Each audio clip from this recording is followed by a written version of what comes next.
లేకపోతే 45 నుంచి 50, గరిష్టంగా 65. తర్వాత 4వ రోజు నుంచి మరింత గాలులు పెరుగుతున్నాయి.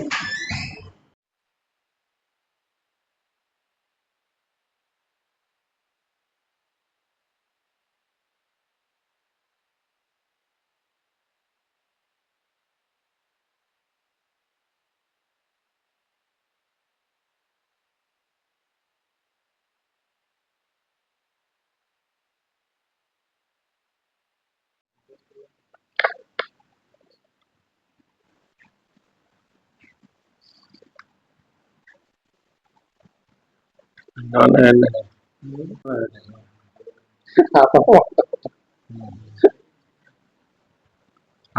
లైవ్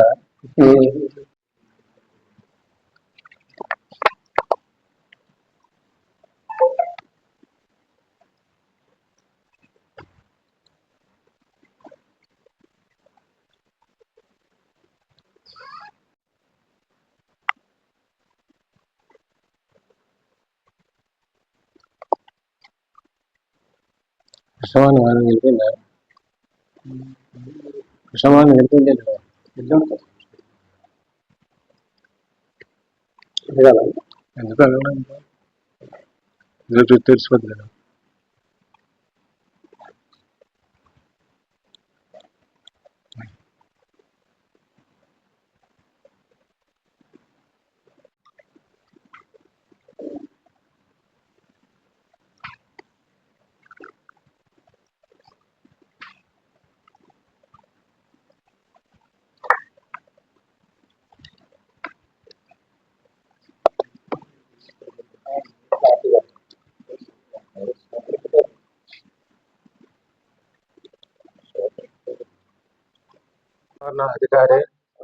వాతావరణ అధికారి తుఫాను హెచ్చరికల కేంద్రం విశాఖపట్నం.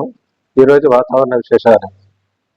నిన్న ఏర్పడిన సుస్పష్టమైనటువంటి అల్పపీడనము ఈరోజు ఉదయం 5:30 గంటలకు ఆగ్నేయ బంగాళాఖాతంలో వాయుగుండంగా మారినది. ఇది వాయుగుండము పశ్చిమ దిశగా ప్రయాణిస్తూ అదే ప్రాంతమైనటువంటి ఆగ్నేయ బంగాళాఖాతంలో ఈరోజు ఉదయం 8:30 గంటలకు వాయుగుండంగా కేంద్రీకరించబడింది. ఇది పశ్చిమ వాయు దిశగా ప్రయాణిస్తూ తీవ్ర వాయుగుండంగా రేపు ఉదయాన కల్లా ఏర్పడుతుంది.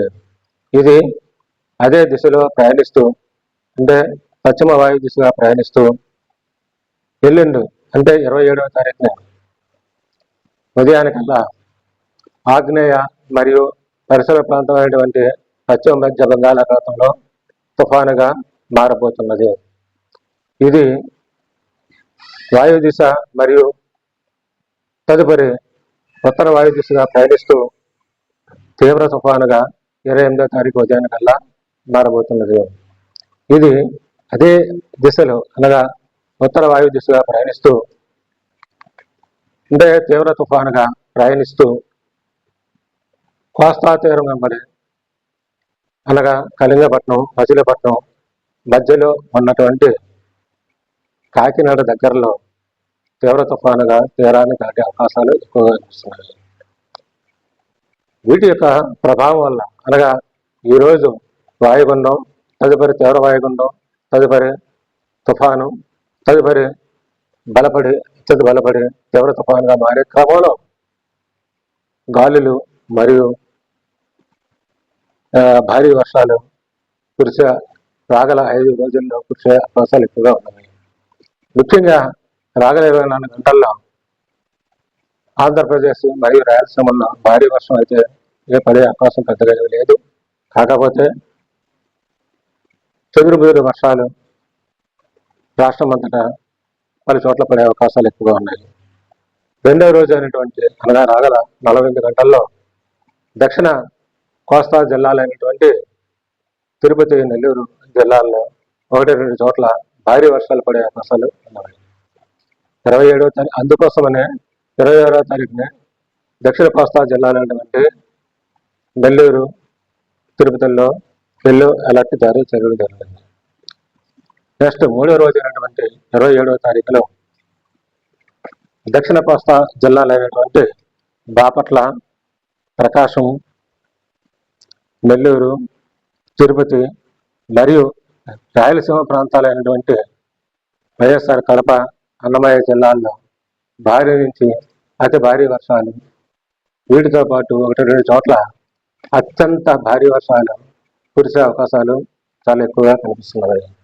మరియు అదే రోజు అయినటువంటి అనగా 27వ తారీఖున ఆంధ్రప్రదేశ్ జిల్లాలైనటువంటి కోనసీమ, పశ్చిమ గోదావరి, కృష్ణా, గుంటూరు, పల్నాడు మరియు రాయలసీమ ప్రాంతం అయినటువంటి నంద్యాల జిల్లాల్లో 1-2 చోట్ల భారీ నుంచి అతి భారీ వర్షాలు కురిసే అవకాశాలు ఎక్కువగా కనిపిస్తున్నవి.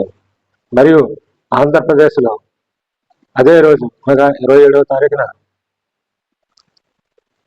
అనకాపల్లి, అల్లూరి సీతారామరాజు, కాకినాడ, తూర్పుగోదావరి జిల్లా, ఏలూరు, ఎన్టీఆర్ జిల్లాల్లో మరియు రాయలసీమ ప్రాంతంలో ఉన్నటువంటి మిగిలిన 3 జిల్లాలైనటువంటి కర్నూలు, అనంతపురం, శ్రీ సత్యసాయి జిల్లాల్లో భారీ నుంచి భారీ వర్షాలు 1-2 చోట్ల కురిసే అవకాశం ఎక్కువ ఉన్నది. తర్వాత 4వ రోజు అయినటువంటి అనగా 28వ తారీఖున ఆంధ్రప్రదేశ్లో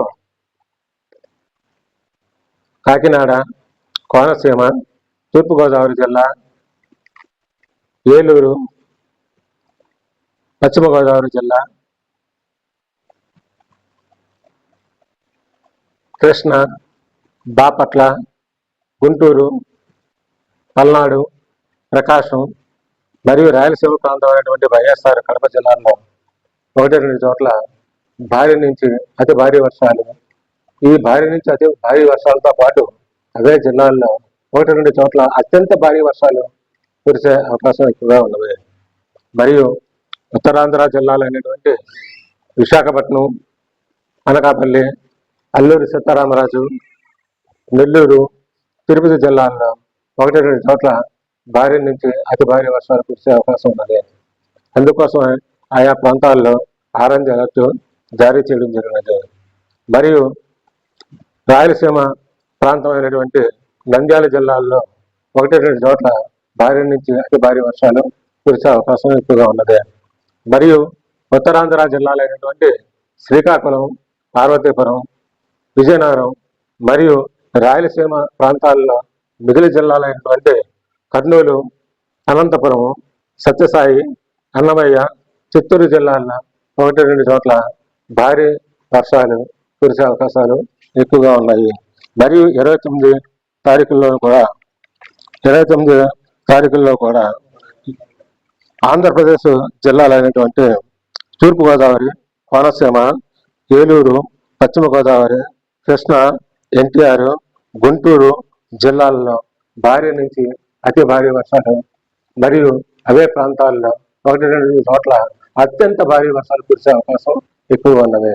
మరియు అదే రోజు అనగా 29వ తారీఖున అల్లూరి సీతారామరాజు, కాకినాడ, పల్నాడు, బాపట్ల జిల్లాల్లో అంటే ఆంధ్రప్రదేశ్ జిల్లాల్లో 1-2 చోట్ల భారీ నుంచి అతి భారీ వర్షాలు కురిసే అవకాశం ఉన్నది.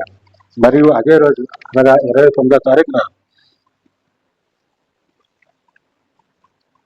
ఆంధ్రప్రదేశ్ జిల్లాలైనటువంటి విశాఖపట్నం, అనకాపల్లి, ప్రకాశం జిల్లాల్లో 1-2 చోట్ల భారీ వర్షాలు కురిసే అవకాశం ఉన్నది. మరియు రాయలసీమ ప్రాంతం అయినటువంటి నంద్యాలలో 1-2 చోట్ల భారీ వర్షం కురిసే అవకాశం ఉన్నది. మరియు 6వ రోజు అయినటువంటి అనగా 30వ తారీఖున ఉత్తరాంధ్ర జిల్లాలైనటువంటి పార్వతీపురం, శ్రీకాకుళం, విజయనగరం జిల్లాల్లో 1-2 చోట్ల భారీ వర్షాలు కురిసే అవకాశం ఎక్కువగా ఉన్నది. ఈ రోజు వాయుగుండము, రేపు తీవ్ర వాయుగుండం, ఎల్లుండి తుఫాను, ఆతలనాడు అనగా 28వ తారీఖున తీవ్ర తుఫానుగా మారే క్రమంలో సముద్రం లోపల గాలులు వివిధ రకాలుగా వీస్తున్నవి. ఈ రోజు రేపు గాలులు గంటకి 35 నుంచి 45, గరిష్టంగా 40-55 కిలోమీటర్ల వేగంతో గాలులు సముద్రంలో వీస్తున్నవి. తర్వాత 3వ రోజు అయినటువంటి అనగా 27వ తారీఖున గాలులు వేగం పెరిగి గంటకు 27వ తారీఖు నుంచి గాలులు గంటకు 45 నుంచి 55, గరిష్టంగా 65-65 కిలోమీటర్ల వేగంతో గాలులు వీస్తున్నవి. ఈ సాయంత్రం కల్లా మరింత ఆ, బలపడి దాని యొక్క వేగం గంటకి 60 నుంచి 70, గరిష్టంగా 80 కిలోమీటర్ల వేగంతో వీస్తున్నవి. మరియు 28వ తారీఖున గాలులు కూడా గంటకి 60 నుంచి 70, గరిష్టంగా 80 కిలోమీటర్లు. వీటి యొక్క వేగం అదే రోజు సాయంత్రం నుంచి గంటకి 90 నుంచి 100, గరిష్టంగా 110 కిలోమీటర్ల వేగంతో వీస్తున్నవి. ఇవే గాలులు మరుసటి రోజు అయినటువంటి 29వ తారీఖున కూడా అదే గాలులు గంటకి 90 నుంచి 100, గరిష్టంగా 110 కిలోమీటర్ల వేగంతో పెనుగాలులు వీస్తున్నవి. సో ఈ యొక్క రాగల 5 రోజులు బలమైన గాలులు భారీ వర్షాల కారణంగా సముద్రంలోనికి మత్స్యకారులు వేటకు వెళ్ళకూడదని హెచ్చరికలు జారీ చేయడం జరిగినది. ముఖ్యంగా ఆంధ్రప్రదేశ్లో ఉన్న పోర్టులు అయినటువంటి విశాఖపట్నం, మచిలీపట్నం, కృష్ణపట్నం, నిజామపట్నం పోర్టుల్లో DC1 హెచ్చరికలు జారీ చేయడం జరిగింది. మరియు గంగవరం, కాకినాడ పోర్టుల్లో DC1తో పాటు సెక్షన్ సిగ్నల్ నెంబర్ 1 ఎగురవేయడం జరిగినది. మరియు మిగిలిన చిన్న పోర్టులు అయినటువంటి కళింగపట్నం, వాడరేవు, భీములపట్నంలో ఇన్ఫర్మేటరీ మెసేజ్ పంపించడం జరిగినది. కాబట్టి ప్రజలందరూ కూడా ఈ రాబోయే 5 రోజుల్లో కూడా చాలా అప్రమత్తంగా ఉండాలి. అత్యవసర పరిస్థితుల్లో కానీ బయటికి రాకుండా సరే ఆయా ప్రాంతాల్లో అంటే రెడ్, ఆరెంజ్, ముఖ్యంగా రెడ్, ఆరెంజ్ అలర్ట్ జారీ చేసిన ప్రాంతాల్లో ప్రజలు సురక్షితమైన ప్రాంతాల్లో ఉండాలని కోరడం జరిగినది. ముఖ్యంగా పెనుగాలులు, తీవ్రమైన గాలులు కోస్తా తీరవంబడే కోస్తా జిల్లాల్లో కూడా గంటకు 35 నుంచి 45, గరిష్టంగా 55 కిలోమీటర్లు ఉండడం వల్ల వీటితో పాటు పెనుగాలులు కూడా సముద్రంలో ఉన్న దాని యొక్క ప్రభావం ల్యాండ్ పైన కూడా ఉంటుంది. కాబట్టి ఒక చెట్లు, బలహీనమైన చెట్లు, లేదంటే డాష్ బోర్డులు, వెహికల్ షెడ్లు ఇలాంటివన్నీ కూడా కూలిపోయే అవకాశం ఎక్కువగా ఉంటుంది. వాగులు, వంకలు పొరులుతాయి. నెక్స్ట్ ఫ్లడ్స్ కూడా వచ్చే అవకాశం, ఈ రెడ్ అలర్ట్ జారీ చేసిన ప్రాంతాల్లో ఎక్కువ ఫ్లడ్స్ కూడా వచ్చే అవకాశాలు, ఎక్కువ ఫ్లాష్ వచ్చే అవకాశాలు ఎక్కువ ఉంటున్నాయి. కాబట్టి ప్రజలు ముఖ్యంగా 27, 28, 29 ఈ 3 రోజుల్లో ప్రయాణాలు ఎవరైనా సరే చేసుకున్నట్లయితే వాటిని విరమించుకోవాల్సినదిగా కావడం జరుగుతుంది. ప్రజల యొక్క ఆస్తి కూడా అండ్ లైవ్ అంటే పండిన పంటలు కానీ, లేదంటే స్టాక్ కానీ, లైవ్ స్టాక్ కానీ, పౌల్ట్రీస్ కానీ, ఇటువంటి ఏమైనా ఉంటాయి చూసారా, పంటలు కానీ ఇలాంటివి ఏమి కూడా పాడవకుండా ప్రజలు తగిన జాగ్రత్తలు తీసుకోవాల్సినదిగా అతి ముఖ్యంగా కోరడం జరుగుతున్నది. ఇప్పుడు ఉత్తరాంధ్ర 3 జిల్లాలు 35 నుంచి 45, గరిష్టంగా 55, తదుపరి 45 నుంచి 55, గరిష్టంగా 65, తర్వాత 60 నుంచి 70, గరిష్టంగా 80 కిలోమీటర్ల వరకు ఉంటుంది.